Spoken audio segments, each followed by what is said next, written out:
Y'all women gotta choose. Do you want power and responsibility, or do you want submission and powerlessness? It's really that simple.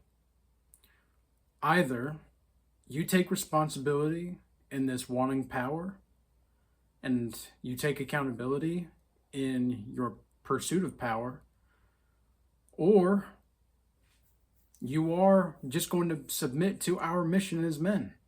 It's that simple. Some of these women out here are it's actually psychotic.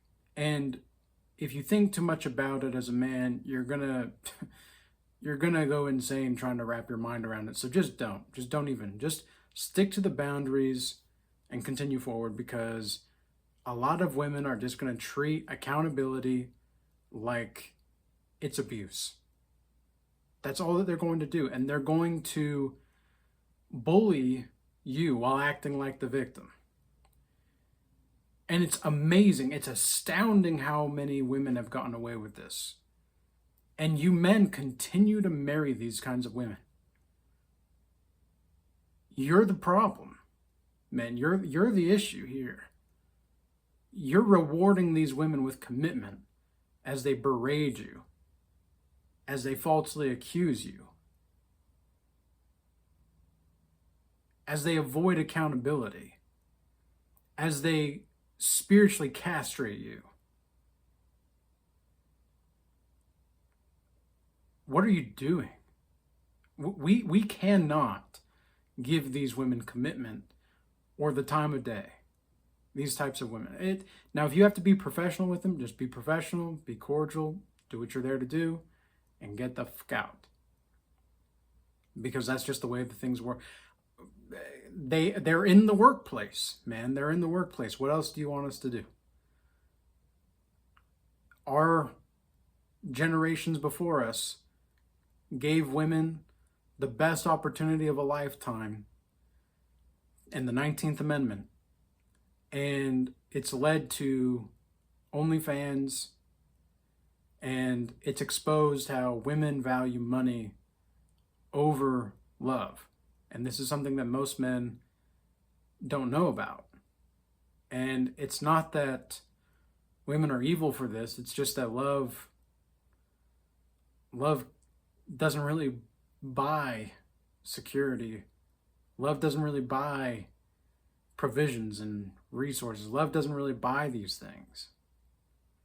And you know what I've noticed is women that I'm dealing with now, they don't even comprehend that a man couldn't even have money. Like these are women that are attractive and usually get what they want for the most part.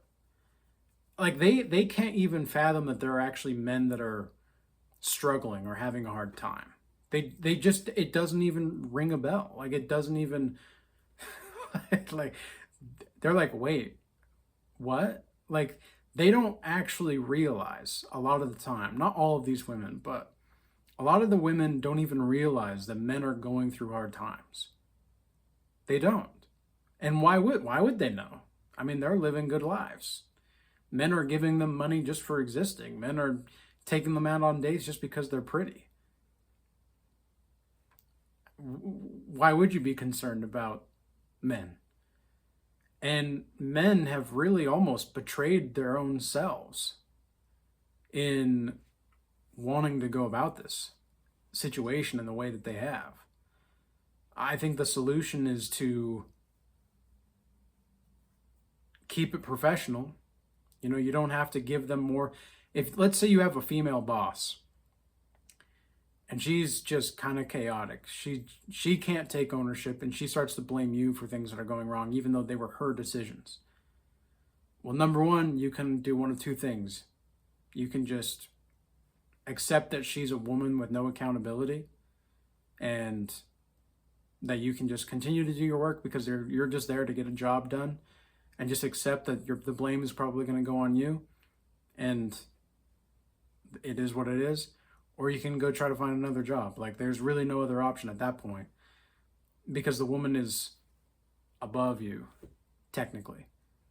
These women that think that they know shit when they know nothing. It's astounding to me. Now, some women, there are some career women that do know things. Absolutely. And there are some career women, not even career women, just women that know how to reason, right? Because I was thinking about this earlier today. It's like a man who is reasonable and a woman who is intuitive, when they come together, like a real man and a real woman, when they come together, there's this beautiful fusion that happens where the man gives the relationship the ability to have intuition, and the woman gives the relationship the ability to have reason through their strengths. And they almost like flip-flop in how the context happens in the relationship. And women are just, like, these kinds of women are in such short supply. And the men that are capable of leading with are in such short supply. Now, don't get me wrong. I know more men that want families than women. 100%. 100%. No doubt in my mind. I cannot tell you how many men I've worked with around the world in one-on-one sessions that want a family. But they don't, like, they're not scared of commitment. They just have no women to commit to. And with women, there's a lot of different men they could commit to, but very few that they actually want. So we're just at a crossroads, and the difficult terrain is upon us. And it's almost like as a man, you are punished for your own righteousness. It's crazy. It's crazy that we live in a world like this where we are literally hindered by our own sense of trying to do things right. Whereas all of these people, like, this is the problem with the fiat system in general. It's not capitalism that's evil. It's the fiat system. And I think there's something to, because there's something to what the liberals have to say about capitalism, right? But it's capitalism in the fiat currency. Like, it's the same type of thing with relationships to some degree. The only relationships that are worth anything nowadays are the ones where you can opt out at any time and take whatever you can. To most people, that's the only way that they see the world. I don't see the world that way. I'm not saying that it's right. I'm just saying that that's the way that it is. Everybody's so focused on taking, they don't know how to give because they don't have anything to give. They literally don't have anything to give.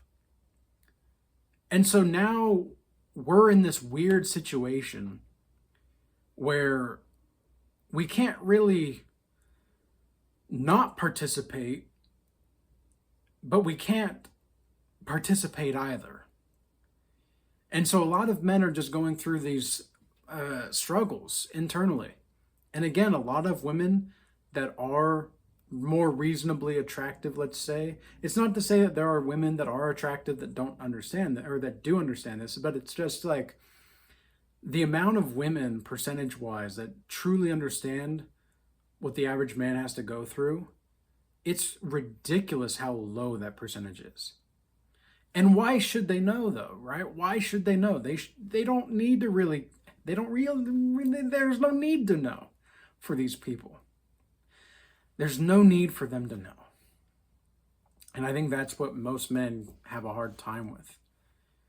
And it's because we live in a matriarchy. Everybody talks about how we live in the patriarchy, and I'm not a liberal, I'm not a conservative, I'm just Thaddeus. I'm a guy that follows Jesus Christ. Okay, so I don't have political affiliations, but it's crazy how you can't even discuss certain things with people at all, because especially on the topics of like religion and politics, because if you do, these same people that complain about the system are the ones putting more into the system. They'll complain about capitalism, yet they're, hundreds of thousands of dollars in debt. without any plan to rectify it. They're just racking up debt. They don't have a plan. They're just living off of borrowed time. They're not even doing something for the sake of actually trying to make their life better. They're just living. It's not even living. They're just existing. And it's not to say that existing is wrong, because existing in of itself is not inherently evil at all. But it is enough. And a lot of people don't, maybe they don't know what I'm saying here when I say this, but it's okay to simply exist. It's okay to just be. You know, it's okay to live a life of gratitude and patience and fortitude and resilience, and to let go of all the gossip and to let go of the victimhood. And you don't have to be those things. Like, I had terrible things happen to me in my life, but I'm not a victim. God put me in those situations. I don't need to believe that God put me in those situations. I know God put me in those situations so that I could come out the other side and make that suffering into something beautiful. Turn that suffering into something that has wisdom, that has beauty, that has a sense of the divine with it. I myself am not the divine, but I am godlike. I am godlike in my mindset. I'm godlike in how I move in the world. I'm godlike in my behaviors. I live my life in accordance to something that is godly, to the best of my ability. Because where life begins is where also pain is conquered. I don't really care for draws or being equal in relationships anymore. No, somebody's going to be conquered and somebody's going to be surrendering or submissive. And you can still have like a female boss and still be in your masculine frame. You can. Because you don't have to put up with that, and you can direct. You know, you can, just by your masculine presence alone, you can steer the ship to some degree, because that's the way God designed it, bro. That's the way God designed it. You think God's laws are not going to work just because a woman has whatever power? A woman only has power based off of the power that men give them. And a lot of women will be like, well, that's not true. Yes, it is true. Be quiet. What are you going to do about it? There's nothing you can do to me physically, woman. There's nothing you can do to me physically. You can try to manipulate me, but I have the emotional regulation to bounce back very quickly. I have the ability to discern. Yeah, you know what? I can get got. Sure. Anybody can be emotionally or spiritually manipulated. But the more grounded you are in reality, the more you actually are reasonable and listen to your intuition, the very much more difficult it is going to be for you to be deceived, right? We've talked a lot about this in the Regal Change Academy as a group. We've talked a lot about this. And it comes down to, do you know how nature works? When you plant something, you've got to let it grow, right? It doesn't just happen overnight. Well, it's the same kind of thing with like money. You got to let that seed grow into something. Because if it grows super fast, what is it usually? If something, even let's say a relationship with a woman or a man, and it just grows super quickly and things are really moving fast, what in nature grows super fast and kills things as it grows? Weeds, right? Weeds. It's the same kind of thing with people. A lot of these people are weeds. Whether they're men or women that are trying to sabotage you, they're trying to take your fruit of your life, they're trying to take away the nice green meadow and put all these terrible weeds. Well, what do you got to do? You got to literally uproot the weed. You have to take out the weed. You have to let it not even affect you. Imagine if there's someone in your life right now that you feel like they're planting weeds in you. They're not planting seeds. And you're just like, ugh, ugh.